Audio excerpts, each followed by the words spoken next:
जय हिंद दोस्तों, स्वागत है आपका CDA लखनऊ में। मैं एस राठौर सर आज नई क्लास के साथ उपस्थित हुआ है। जो विद्यार्थी NTPC और आर्मी नर्सिंग असिस्टेंट या टेट सुपर टेट या आपका जो TGT PGT के विद्यार्थी हैं वो सभी इस क्लास को शेयर लाइक करें और देखें। देखिए इस पर बायोलॉजी क्लास अभी चल रही है, बाकी आपका केमिस्ट्री फिजिक्स का नेक्स्ट क्लास होगा। तो आप लोग आइए, हमारा जो सेल टॉपिक चल रहा था उसके अंतर्गत नेक्स्ट हमारा जो क्लास है कोशिका का तीसरा अध्याय है, उसी में हम पढ़ रहे हैं पार्ट अगला सेल ऑर्गन्स देखते हैं। हमने इससे पूर्व बहुत सारे कोशिकांगों को पढ़ा जो पिछली क्लास में आप लोग पढ़ सकते हो। अभी देखेंगे हम जो हमने पिछली क्लास में पढ़ा था केंद्रक अर्थात न्यूक्लियस, इसको रॉबर्ट ब्राउन ने जिसकी खोज की थी। ठीक है, तो वो ब्राउन कलर का ही होता है, नाम से याद कर लेना। और उस ब्राउन कलर में होता है, उसके अंदर क्या भरा रहता है न्यूक्लियस में, तो उसके अंदर ये रहता है, ये दिख रहा है आपको, इसका नाम है क्रोमोसोम। क्या नाम है? क्रोमोसोम, या बोलते हैं इसको हिंदी में बोलते हैं गुणसूत्र। क्या बोलते हैं? गुणसूत्र। ठीक, हिंदी में इसको गुणसूत्र बोलते हैं और इंग्लिश में इसको क्रोमोसोम बोलते हैं। क्रोमोसोम है होता है, और क्रोमोसोम और इसमें क्रोमोसोम से फिर डीएनए RNA और हिस्टोन प्रोटीन ये सब मिलके ये बनता है, और इसके मिलने से न्यूक्लियस बनता है। ठीक, तो बात करेंगे, आज हम पढ़ेंगे गुणसूत्र। देखो बच्चों, जो गुणसूत्र होता है वो हर एक जीव के लिए सबसे महत्वपूर्ण होता है गुणसूत्र। ठीक है, इसी के बारे में जानेंगे। सबसे पहले बात करेंगे गुणसूत्र को इंग्लिश में बोलते हैं क्रोमोसोम। क्या बोलते हैं? क्रोमोसोम। इसकी खोज, गुणसूत्र की खोज किसने की थी? तो ई स्ट्रॉसबर्गर ने।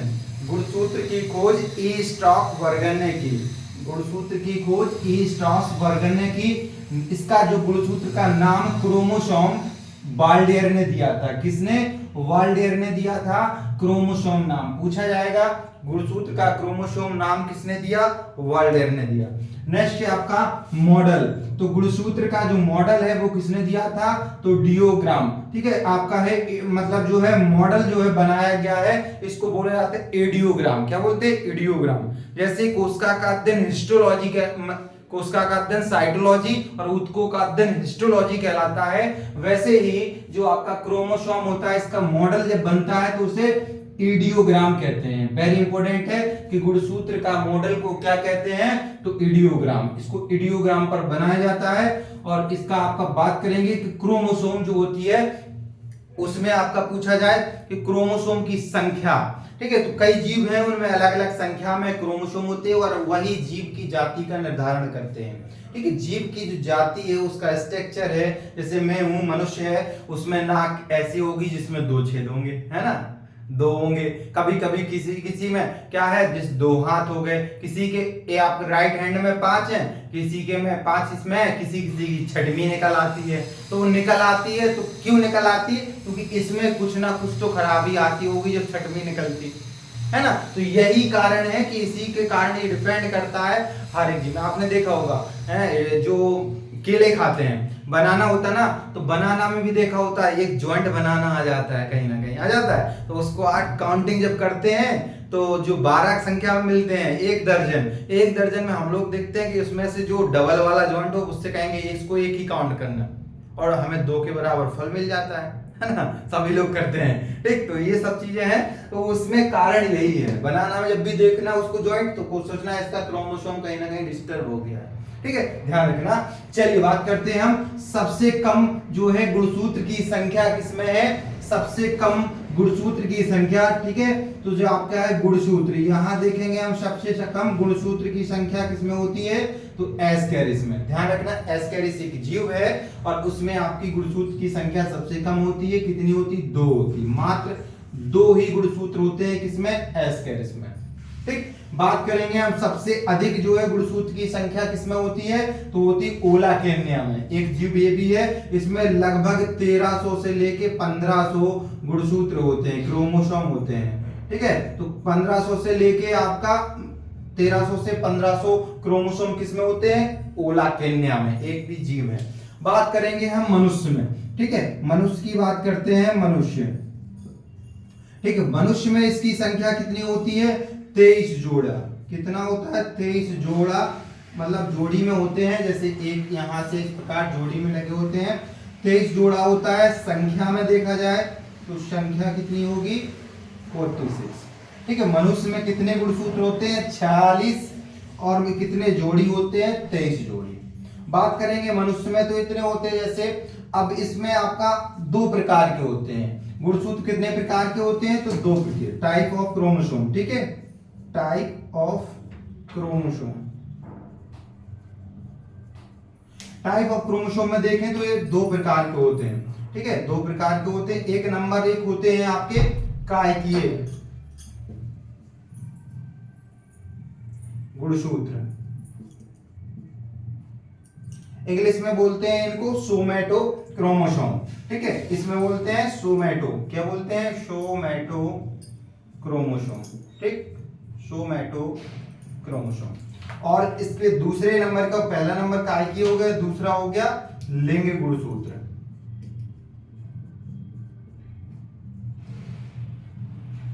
इसको बोलते हैं सेक्स क्रोमोसोम। क्या होता है सेक्स क्रोमोसोम। सेक्स क्रोमोसोम और आपके सोमैटो क्रोमोसोम। जो आपने देखा पहला कायकीय क्रोमोसोम हो गया, दूसरा आपका लिंग गुणसूत्र। 2 प्रकार के होते हैं। इनकी संख्या जो होती है ये कितने होते हैं, ये आपके संख्या में होते हैं 22 जोड़ी। 22 जोड़ी मतलब संख्या होती है 24। 22 दूनी 44, 44। ठीक है, कितना होता है 44 संख्या।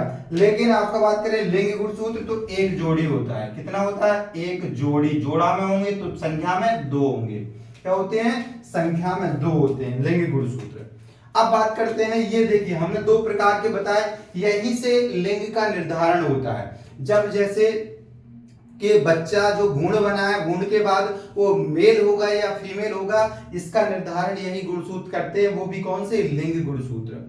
ठीक है, अर्थात जिसमें आपका जो बच्चा होता है उसके सेक्स का निर्धारण जो होता है वो लिंग गुणसूत्र से होता है, सेक्स क्रोमोसोम से होता है। ठीक है, एनटीपीसी का आया हुआ क्वेश्चन है ये, ध्यान रखना। अब देखिए इसका कैसे होता है, तो इसमें ये होता है कि जो आपके 22 जोड़े हैं वो 22 जोड़े क्रोमोसोम। ठीक है, 24 जो आपका 2 क्रोमोसोम है ये आपके सभी में सेम होते हैं, क्योंकि इससे आपकी काया बनती है। कायकीय गुणसूत्र, काया मतलब सर बना, नाक बना, कान बना, आंख बना, ऊंट बना, हाथ बना, ये सब क्या है कायकीय गुणसूत्र से बनी हुई संरचना है। इसमें आपका जितनी महिलाओं में होती है उतने पुरुषों में होता है, सेम होता है। ठीक है, सेम होता है। बाकी अब एक जो गुणसूत्र है इसको 1 जोड़ी है और संख्या में 2 है, ये आपके दोनों में मेल और फीमेल में अलग अलग होते हैं। ठीक है, कैसे, जैसे 22 जोड़ी तो सेम हो गया, 23वां जोड़ी जो होता है वो मेल में और फीमेल में डिफरेंट होता है। 23वें जोड़े में जो अगर मेल होगा तो उसमें X और X गुणसूत्र होगा, और फीमेल होगा तो X और Y गुणसूत्र होगा। ठीक है, X सॉरी यहाँ पर आपका उल्टा हो गया, ये आपका क्या है Y होगा और यहाँ X और X होगा। फीमेल के लिए X और X हो गया, मेल के लिए X और Y हो गया। ये दोनों गुणसूत्र आपके हो गए। अब क्या होता है, सपोज करो यदि जब एक मेल और एक फीमेल दंपति कॉपुलेशन करते हैं, इसके बाद जब उनमें भ्रूण बनता है, अर्थात फीमेल के ओवा के पास जो है मेल का स्पर्म जाता है और फेलोपियन ट्यूब में फर्टिलाइजेशन की क्रिया होती है, दोनों मिलते हैं, इसके बाद भ्रूण या एम्ब्रियो बनता है। एम्ब्रियो बना तो एम्ब्रियो बनेगा तो यदि ये तो 22 जोड़े सेम हैं तो उसके दोनों मिल जाएंगे, सेम रहेंगे, 11 मिल जाएंगे। ठीक, तो 22 जोड़े हो जाएंगे आपके, अर्थात 22 इसके 22 उसके 44 हो गए, लेकिन ये जोड़ी में 22 रहेंगे। इसके बाद मेल का आपका X और Y और फीमेल का X और X है। यदि मेल का X और फीमेल का Y मिल गया तो आपका क्या बनेगा, X और Y मिलके बनेगा, X और X मिलके बनेगा X और X, दोनों मिले तो बन गया यहाँ X और X, तो X हो गया मतलब फीमेल क्या होगी, लड़की पैदा होगी। ठीक है, क्या होगी, लड़की पैदा होगी। अगर मेल पार्ट का X क्रोमोसोम, फीमेल पार्ट का भी X क्रोमोसोम दोनों मिल जाएंगे तो X डबल X हो जाएगा, डबल X बराबर होती है लड़की, तो लड़की बन जाएगी, क्या बनेगी, लड़की। दूसरी कंडीशन, यदि फीमेल का तो भाई X ही है और मेल का Y है, अगर फीमेल का एक्स और मेल का वाई गुणसूत्र मिल गया तो आपका क्या बनेगा, तब मेल बनेगा, क्योंकि इसका एक्स और इसका वाई आपका दोनों मिलके बना लिए तो एक्स वाई मिलके क्या बन गया, मेल बन गया, या अर्थात लड़का बना। ठीक है, क्या बना, लड़का। अब देखिए यहाँ पर जो है समाज में कुछ पहले पूर्व शिक्षा की जो कमी थी, अभाव था, तब यहाँ पर क्या होता था कि जो समाज में रूढ़ी पर छाया हुआ था, रूढ़िवाद, और उसमें कई प्रकार से बातें की जाती थी। महिलाओं को यदि लड़कियां हो रही हैं, अधिक मात्रा में लड़के नहीं हो रहे हैं, तो उस कंडीशन में महिला को दोषी ठहराया जाता था, है ना। आपने भी देखना, अपने दादी से पूछना, उस समय का कुछ ऐसा टाइम था। और आज में गांव में कई भी ऐसे परिवार आज भी मौजूद हैं जिन्हें हम और आप शिक्षा के माध्यम से ही वहां उन महिलाओं को न्याय दिला सकते हैं, है ना। क्या क्या है कि उनको पता नहीं है कि जो लड़का या लड़की जो बन रही है उसमें जो है मेन कारण किसका है। वो समझते हैं महिलाएं ही इसकी दोषी हैं, जबकि ऐसा कुछ नहीं है। इसमें क्या होता है, महिला और पुरुष दोषी कोई नहीं होता, ये तो दोनों के सेम ही कंडीशन जाती, लेकिन वहां फ्यूजन किसने कर लिया, इसमें उनका कोई वो नहीं है रोल। और जबकि ज्यादा रोल किसका है लिंग निर्धारण में, मेल का, क्योंकि इसके पास दोनों तो एक्स ही हैं जी, हमेशा एक्स ही देगा, चाहे यहाँ चाहे यहाँ। लेकिन मेल के पास एक तो एक्स है, तो यदि एक्स मिलेगा तो लड़की हो जाएगी, और वाई मिलेगी तो क्या हो जाएगा, लड़का मिलेगा। तो इसमें दोनों में क्या है, मेल ही लिंग का निर्धारण कर रहा है। ठीक है, तो इस प्रकार से आप पढ़ने का, शिक्षा का मतलब सिर्फ नौकरी पाना नहीं होता है, जागरूक होना, समाज में, परिवार में जागरूकता फैलाना और अपने अनुभव को साझा करना। आप लोग भी अगर कहीं ऐसा कुछ बात होती है तो वहां जरूर अपना ये तर्क बताइए उन्हें कि इसमें जो है उस महिला का कोई कसूर नहीं है, और इस प्रकार की शिक्षा को आप लोग अतिरिक्त जो अशिक्षित लोग हैं उन्हें समझाने की कोशिश कर सकते हो। ठीक है, तो ये हमने देखा कि यहाँ पर लिंग का निर्धारण कौन कर रहा है, मेल का एक्स क्रोमो आपका देखा है, मेल का सेक्स क्रोमोसोम यही आपका है। ठीक, तो हमें पता चल गया कैसे लड़का होता है, कैसे लड़की होती है।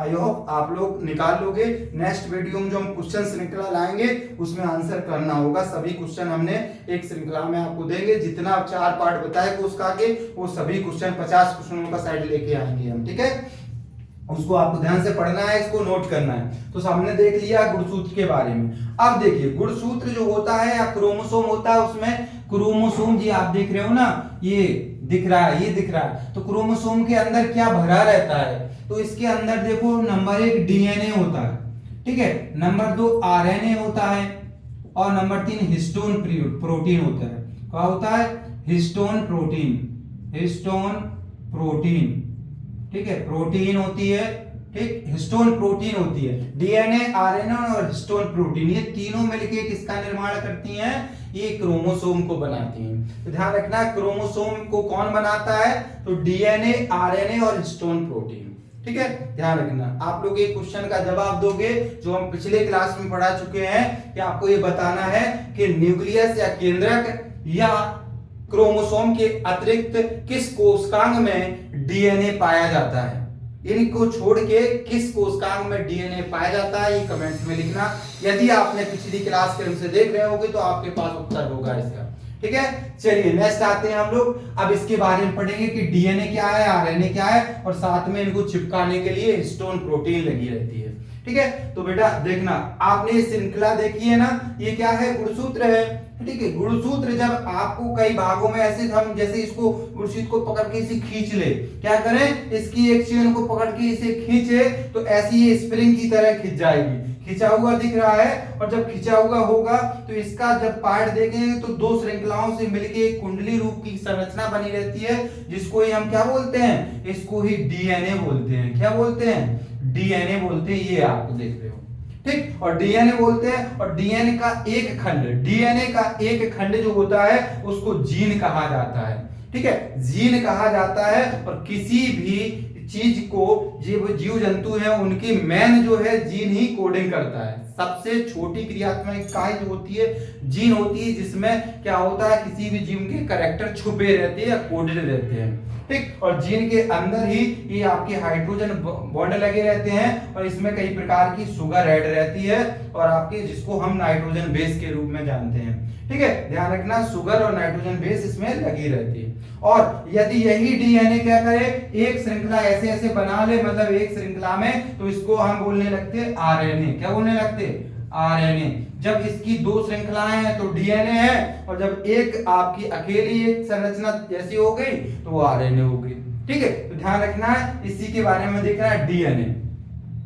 अब देखते हैं, एक आपने हेडिंग में देखा होगा कि जिस प्रकार कुछ लोगों का रेप हो जाता है, लड़कियों का बलात्कार जैसे केसेस आते हैं, और उस कंडीशन में जब क्राइम कंट्रोल टीम जाती है तो वहां निरीक्षण करती है, आसपास जहां क्राइम की घटना होती है वहां सील कर दिया जाता है और वहां की जो भी सैंपल होते हैं उनको उठा लेते हैं और सैंपलों को पॉलीथीन में रख के बिना किसी से उन्हें ले जाते हैं। जैसे बाल हो गए, नाखून हो गए, या वहाँ कपड़ों के निशान है उसमें कोशिकाएं झड़ जाती, इन सबको ले जाते। ब्लड के धब्बे हो गए, ठीक है, इनको ले जाकर वो क्या करते हैं, लैब में जाकर एक्सपेरिमेंट उनको मतलब जांच करते हैं और उससे निकालते हैं कि इसमें किसका डीएनए है। और जब देखा गया उसका डीएनए है उसमें, ठीक है, तो डीएनए यदि उसमें पाया जाता है तो उससे मैचिंग कराते हैं कि इसने ये अपराध किया है या नहीं, या उस लड़की के साथ बलात्कार हुआ है तो उसके अंदर जो फैलोपियन ट्यूब है उसमें यदि यानी कि स्पर्म और सीकम गया होगा मेल का तो वो मिलता है, तो यूरिन के माध्यम से वो निकल के आता है और उसकी जांच होती है। यदि वो लड़की में पाया जाता है और जिस पर अपराधी पर आरोप लगे हैं उसका ही वास्तव में डीएनए होता है, मैच कराने के बाद पता चल जाता है, तो उसे आपको पता है कि जो आपकी इंडियन पेनल कोड है आईपीसी है उसके सेक्शन के तहत उसे क्या होती है, दंड की सजा का प्रावधान किया गया है ना बेटा। तो हम इसी को समझेंगे क्या होता है जो आपके जैसे गुणसूत्र से डीएनए कहते हैं। तो थोड़ा सा इससे जो क्वेश्चन बने हुए हैं आपके पिछले एग्जामों में उनको देखेंगे। देखिए जैसे डीएनए है, सबसे पहला क्वेश्चन आता है डीएनए का फुल फॉर्म क्या है।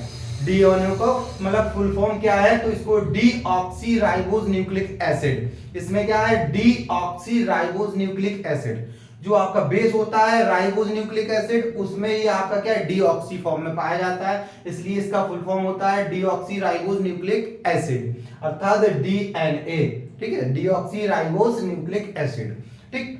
इसकी खोज किसने की थी डीएनए की, तो डीएनए की खोज की थी आपकी फ्रेडरिक मिशर ने, ठीक है। डीएनए की खोज किसने की थी, ये आपकी डीएनए की खोज की थी फ्रेडरिक मिशर ने की थी, याद रखना।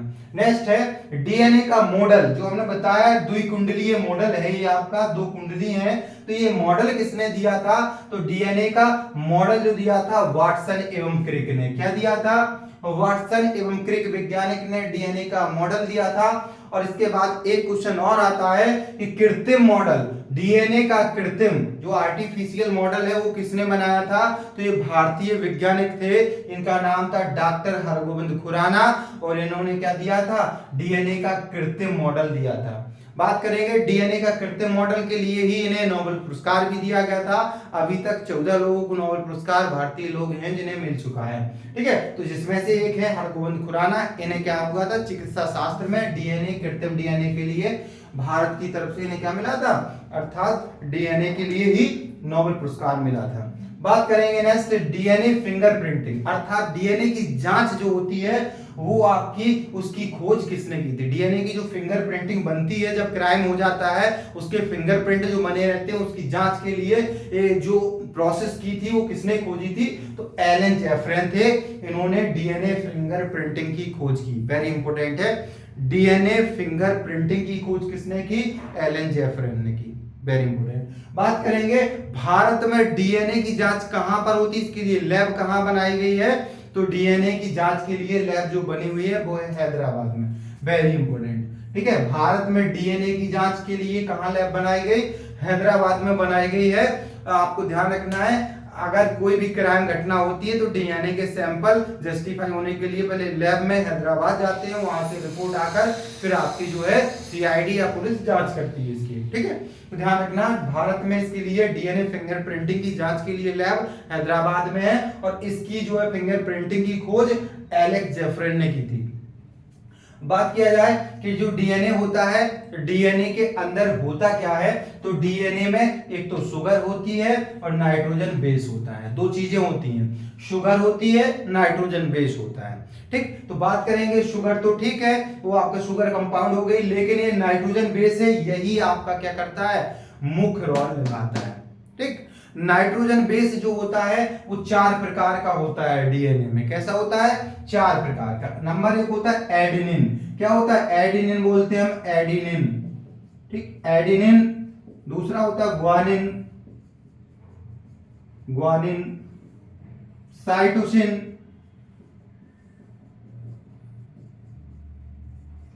और थायमिन।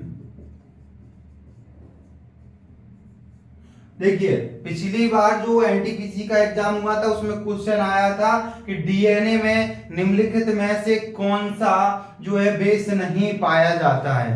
3 इसके थे, एक था यूरेसिल, लिखा था थायमिन की जगह, तो यहाँ यूरेसिल नहीं था, क्या था, एडेनिन, ग्वानिन, साइटोसिन और थायमिन। यूरेसिल इसमें नहीं होता, वो आरएनए में होता है, इतना ध्यान रखना। ठीक है, तो एडेनिन ये का नाइट्रोजन बेस है, और ग्वानिन और साइटोसिन और थायमिन। एडेनिन को ए कहते हैं, क्या बोलते हैं, एडेनिन को ए बोलते हैं और ग्वानिन को जी बोलते हैं। ये दोनों आपस में जुड़े रहते हैं डबल बॉन्ड के साथ, और साइटोसिन को सी से प्रदर्शित करते हैं और थायमिन को टी से। ये दोनों जुड़े रहते हैं ट्रिपल बॉन्ड से, वेरी इंपॉर्टेंट है। ठीक है, जो अगर स्पेशल आप टीजीटी का एग्जाम दे रहा है या थोड़ा भी मेडिकल में या कहीं भी आपका थोड़ा स्टैंडर्ड, जैसे आपके एनटीपीसी ग्रेजुएशन लेवल का दे रहा है, तो उसके लिए क्वेश्चन बहुत महत्वपूर्ण हो जाता है। ये कहा जाएगा कि डीएनए के नाइट्रोजन बेस में जो एडेनिन होती है वो ग्वानिन से किस बॉन्ड द्वारा जुड़ी होती है, एकल बॉन्ड द्वारा, ठीक है, डबल बॉन्ड द्वारा या ट्रिपल बॉन्ड द्वारा, या फिर फ्री रहती है। ठीक है, तो आपकी एडेनिन कैसे जुड़ी है, डबल बॉन्ड से। ठीक है, ग्वानिन के साथ जुड़ी रहती है, और कैसे, आपके के दुई बंध रहते हैं यहाँ पर, और यहाँ पर साइटोसिन। अब आपको याद कैसे करना, देखो देखना है, ए आपका बनता है एक लाइन ऐसी खींचो, एक ऐसी, तो 2 लाइन खींचती। ठीक है, और यहाँ ध्यान रखना है आपको, सी बराबर क्या होता है, रीजनिंग में बताते हैं हम 3, तो 3 बॉन्ड होता है, तो आपको क्या है, कंफ्यूजन नहीं होगा, ए जी के साथ, सी टी के साथ। ठीक, ध्यान रखना है। और इसके बाद में आपको अगर कंफ्यूजन कुछ नहीं होना, ए और सी लिख लेना, डबल बॉन्ड, और यहाँ ट्रिपल बॉन्ड, पहले डबल बॉन्ड आएगा फिर ट्रिपल बॉन्ड आएगा। ठीक है, तो एडेनिन, ग्वानिन, साइटोसिन और थायमिन ये क्या होते हैं, नाइट्रोजन बेस होते हैं जो डीएनए में पाए जाते हैं। ठीक है दोस्तों, तो इसमें आपको ये देखना है। अब इसके बाद क्या करोगे कि इसमें आपका आगे देखते हैं, अगला है देखिए आरएनए। क्या है, आरएनए, यहां हमने आपको बताया डीएनए। ठीक, गुण केंद्रक में क्या होता है, गुणसूत्र। गुणसूत्र में क्या होता है, कुछ शुगर होती है और कुछ बेस होता है। ठीक है, जब शुगर होगी तो आपकी शुगर होती है, जैसे डीऑक्सीराइबोस शुगर कहते हैं, या यहाँ पर राइबोस शुगर कहते हैं आरएनए में। जो शुगर होगी, बेस कौन सा होता है, तो बेस आपको बताया डीएनए में बेस होता है एडेनिन, ग्वानिन, साइटोसिन और थायमिन, जबकि आरएनए में एक आपका चेंज हो जाएगा। ठीक, तो यहां से हमने देखा इसकी एक आपकी द्विकुंडली रचना आपको डीएनए का। अब एक क्वेश्चन बनता है, डीएनए के क्रियात्मक खंड को क्या कहते हैं, तो डीएनए के क्रियात्मक खंड हो गया, इसको जीन कहा जाता है, वेरी इंपॉर्टेंट। डीएनए के क्रियात्मक खंड को जीन कहते हैं, और जीन में ही कोडिंग होती है। आपने देखा होगा कि कुछ कोडिंग इस प्रकार हो जाती है, जैसे मनुष्य का जीन मनुष्य में जा रहा है तो मनुष्य के समान ही लक्षण होंगे, वो जीन का है। ठीक है, ध्यान रखना है, ऐसा नहीं होगा कि दूसरे एलिफेंट के सूंड निकल आया, गणेश जी वाला है ना, हाँ इस समय गणपति बप्पा चल रहे हैं ना, तो उनका ही सूंड निकल आया, ऐसा नहीं संभव है। क्यों, क्योंकि यहाँ जीन में कोडेड कर दिया जाता है, इस चीज को जानना है। ठीक है, और कुछ आपको देखना है कि जो भी सेक्सों का निर्धारण होता है वो भी आपका देखा है, हमने बता दिया है इसी के कारण। अब आते हैं नेक्स्ट आपका आरएनए। आरएनए को बोलते हैं राइबोज न्यूक्लिक एसिड। क्या बोलते हैं, राइबोज न्यूक्लिक एसिड। इसमें भी क्या होता है, एक तो आपका शुगर होता है, दूसरा बेस होता है। ठीक है, एक शुगर होता है, दूसरा क्या होता है, बेस होता है। अर्थात शुगर कैसी होती है, राइबोज प्रकार की, उसमें थी डीऑक्सीराइबोस प्रकार की, इसमें है राइबोस प्रकार की शुगर। ठीक, इसमें बेस यानी कि नाइट्रोजन बेस क्या है, इसमें भी 4 होते हैं, यहाँ भी नाइट्रोजन बेस 4 थे। कौन कौन थे, एडेनिन, ग्वानिन, साइटोसिन और थाइमिन। यहाँ पर एडेनिन रहता है, ग्वानिन रहता है, साइटोसिन रहता है, लेकिन यहाँ थाइमिन ना हो के यूरेसिल आ जाता है। क्या आ जाता है, यूरेसिल। यहाँ पर इंपॉर्टेंट है, आरएनए में कौन सा बेस आ जाता है, नाइट्रोजन बेस, तो उसका नाम हो जाता है यूरेसिल। ठीक है, यूरेसिल बेस आ जाता है इसमें आरएनए में, जबकि डीएनए में होता है थाइमिन। बस एक ही अंतर है, वेरी इंपॉर्टेंट। ठीक, अब देखते हैं आरएनए के प्रकार, टाइप ऑफ आरएनए। आरएनए आपके मतलब वैसे तो कई टाइप का होता है जब उसमें क्रिया होती है या बनते हैं कार्य के आधार पे, लेकिन मेनतः 3 ही माने गए हैं। ठीक है, क्या माना गया, एक तो एम आरएनए, एक टी आरएनए, एक आर आरएनए। ठीक है, आर आरएनए। ठीक, एमआरएनए क्या करता है, ये पहचान कराता है एमआरएनए की आपको क्या है, ये प्रोटीन बनना है, इसकी पहचान करिए, और मैसेज को भेजता है। क्या करता है, मैसेज का ट्रांसफर करता है, इसलिए इसको मैसेंजर राइबोन्यूक्लिक एसिड भी कहते हैं, अर्थात ये मैसेज भी कोडिंग का मैसेज देता है।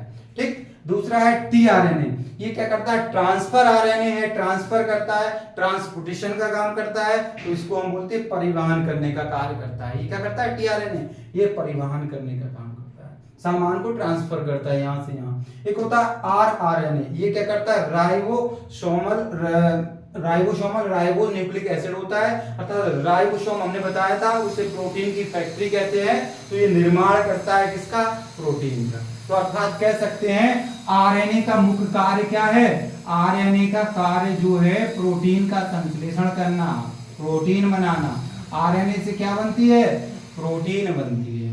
ठीक है, तो यहाँ हमने देख लिया डीएनए, अब हो गया आरएनए। आरएनए की जो श्रृंखला होती है कैसे होती है, सिंगल स्टैंडर्ड होती है, मतलब एक लाइन की होती है। ऐसे डीएनए में 2 लाइन की हो रही है, आरएनए में सिर्फ 1 लाइन की होगी। ठीक है, और सबसे पहले आरएनए जो देखा गया था वो टोबैको नामक वायरस में देखा गया था। ध्यान रखना, टोबैको नामक वायरस में क्वेश्चन टीजीटी में आ चुका है कि पहली बार आरएनए की खोज किस में की गई, तो टोबैको वायरस में। ठीक है, जो तंबाकू का वायरस होता है उसी में। अब बात करेंगे, देखिए कुछ क्रियाएं हैं जिन्हें हमने एक रिएक्शन में व्यक्त कर दिया। यहाँ इस चार्ट को जरूर बनाना, क्या करना, इस चार्ट को जरूर बनाना। क्या है इसमें, देखिए एक तो डीएनए दिख रहा है, दूसरा आरएनए, फिर प्रोटीन। क्या है, अब देखिए डीएनए से यदि डीएनए ही बने, डीएनए से डीएनए ही बने तो उसको बोलते हैं रेप्लिकेशन या डीएनए रेप्लिकेशन, मतलब अपनी सेम कॉपी बनाना रेप्लिकेशन कहलाता है।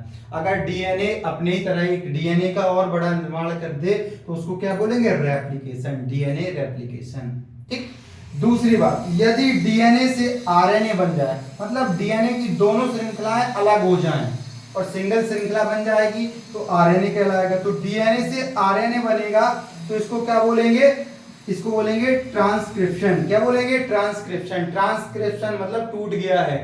ठीक है, डीएनए जो है आरएनए में कन्वर्ट हो जाएगा तो उसको ट्रांसक्रिप्शन बोलते हैं। और जब आरएनए की सिंगल श्रृंखला फिर से डीएनए के साथ मिलकर डबल श्रृंखला ऐसे बना ले, ठीक है, तो इसको क्या बोलेंगे, उल्टी रिएक्शन होगी, तो रिवर्स ट्रांसक्रिप्शन, दोबारा से डीएनए बन जाएगा, आरएनए से डीएनए दोबारा बन जाएगा और डीएनए से आरएनए बन जाएगा। ठीक, तो डीएनए से आरएनए बनने की क्रिया को ट्रांसक्रिप्शन कहते हैं और आरएनए से डीएनए बनने की क्रिया को रिवर्स ट्रांसक्रिप्शन कहते हैं। ठीक है, तो ये हो गया, देखो यहाँ रिवर्स का हमने लगा दिया।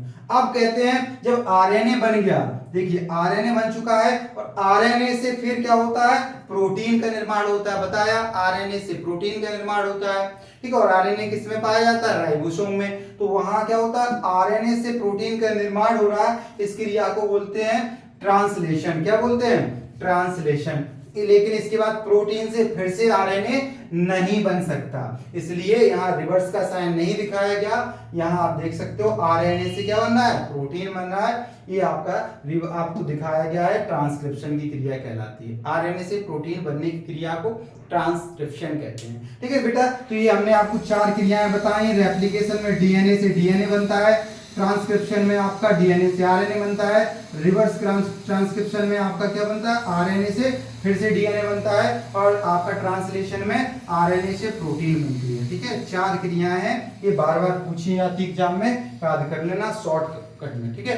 इसके बाद हम बात करते हैं इसकी, हम जो है प्रैक्टिस क्वेश्चन की अगला वाले वीडियो में लेके आ रहे हैं। सब लोग प्रैक्टिस क्वेश्चन जरूर लगाए, उससे पूर्व इनको पढ़ ले अच्छे से और क्लास को शेयर कर दे। हम कंटिन्यू आपकी जब तक एग्जाम नहीं हो जाएगा सारा साइंस एकदम से एक एक क्वेश्चन करा देंगे, ताकि आप 100% स्कोर करके आओ, ठीक है, मेरे सब्जेक्ट से। ध्यान रखना। Thank you. इस शेयर को और शेयर और लाइक करो, सब्सक्राइब करो, ठीक है दोस्तों। जय हिंद।